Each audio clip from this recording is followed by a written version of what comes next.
En este video vas a aprender a pasar arrays como parámetros, a retornarlos, a combinarlos en un mismo método y muchas otras cosas que te van a ayudar a entender cómo funcionan realmente los arrays en Java.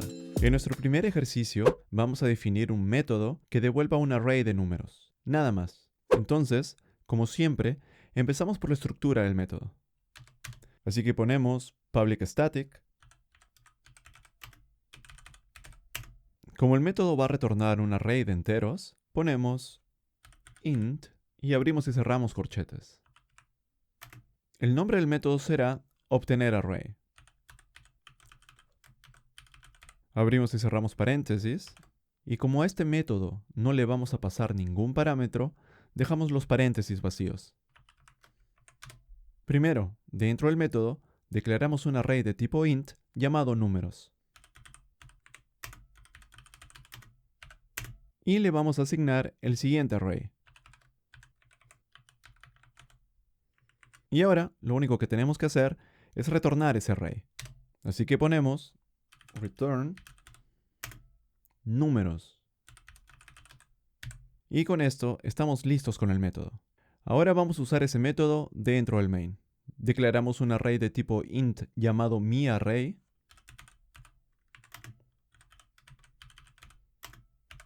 Y lo que le vamos a asignar es el valor de retorno de llamar al método obtenerArray.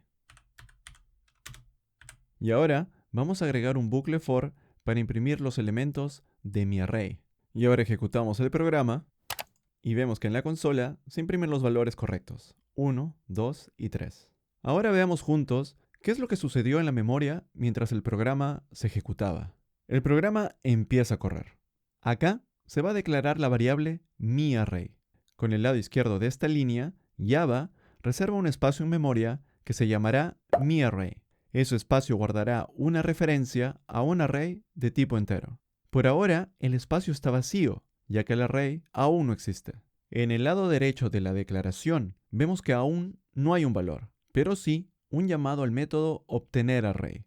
Así que hacemos un salto a ese método. Como este método no tiene parámetros, simplemente entramos en el cuerpo del método. En la primera línea está la declaración de la variable números.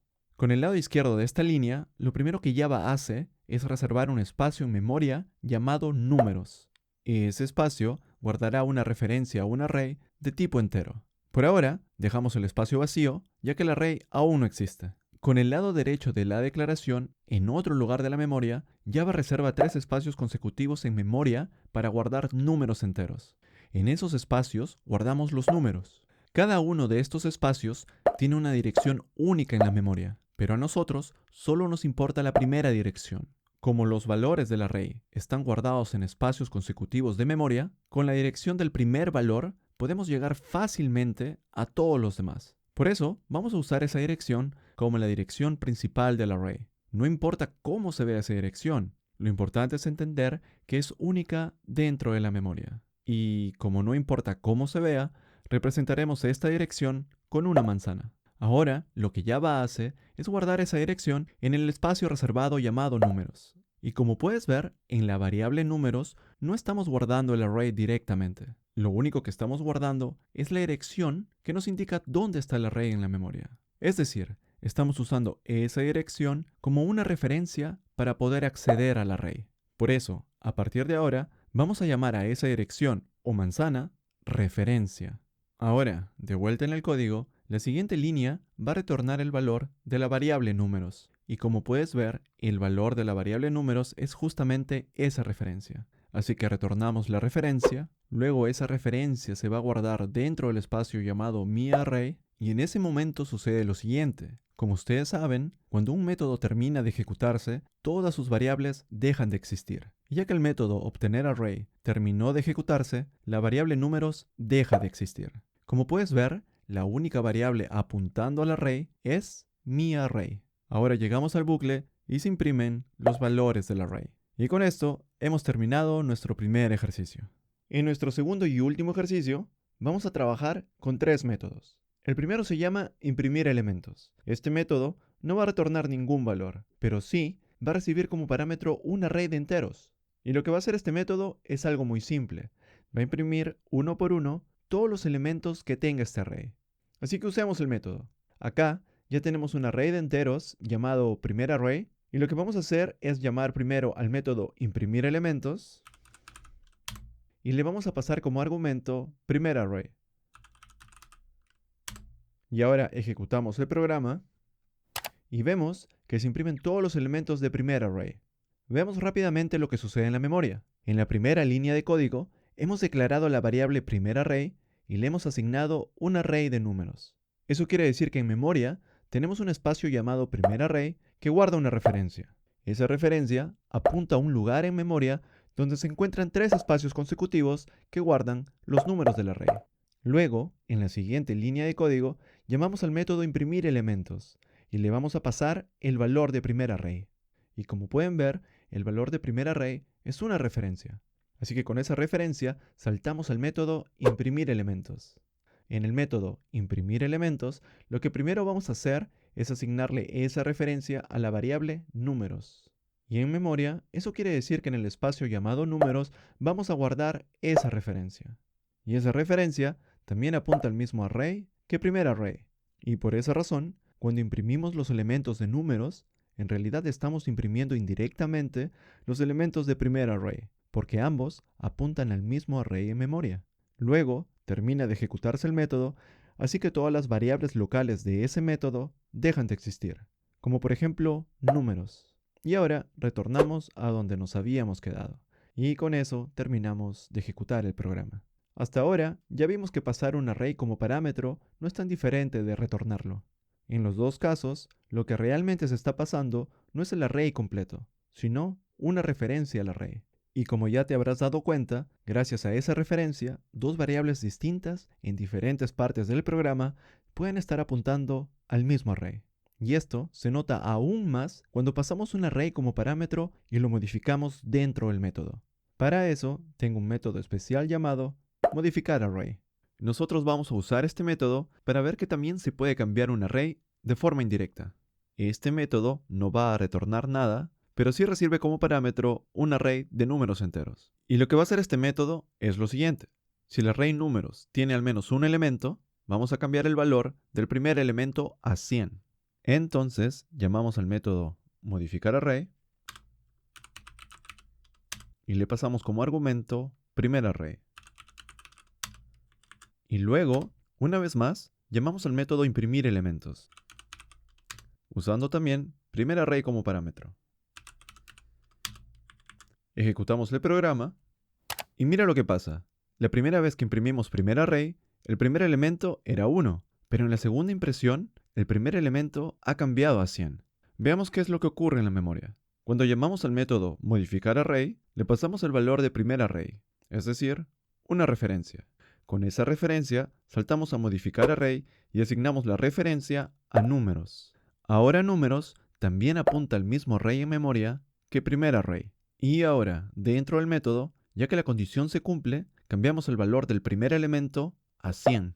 Ahora, el método termina y regresamos a donde nos habíamos quedado.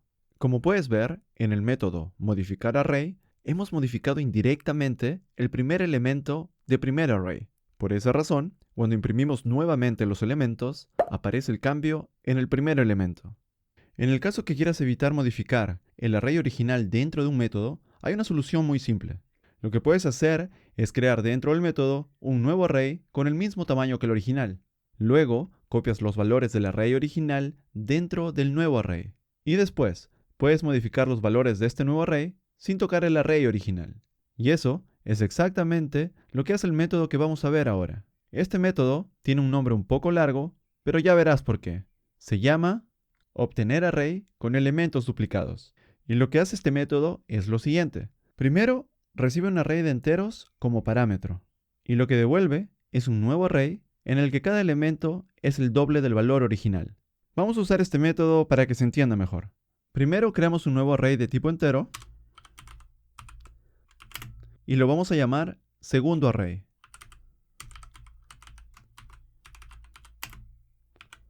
Y a este array le vamos a asignar el valor de retorno de nuestro nuevo método. Como argumento le vamos a pasar primer array. Y lo que vamos a hacer después es imprimir los elementos de primer array y de segundo array. Así que primero llamamos a imprimir elementos y le pasamos como argumento primer array. Y luego llamamos nuevamente a imprimir elementos y le pasamos como argumento segundo array. Ejecutamos el programa y miren lo que pasa. Los elementos de primer array siguen igual. Está 100, 2 y 3. Y los elementos de segundo array son 200, 4 y 6. Veamos rápidamente qué pasó en la memoria. Primero, en el lado izquierdo de esta línea, estamos declarando un nuevo array de enteros. Eso significa que estamos reservando un nuevo espacio en memoria llamado segundo array. Y este espacio va a guardar una referencia a un array de enteros. Pero por ahora lo dejamos vacío. Luego, en el lado derecho, vamos a llamar a nuestro nuevo método. Y le vamos a pasar como argumento el valor de primer array. Y ese valor es una referencia. Entonces, saltamos al nuevo método con esa referencia. Y lo primero que hacemos, como siempre, es asignar esa referencia a la variable números. Ahora números también apunta al mismo array que primer array. Pero acá viene lo nuevo.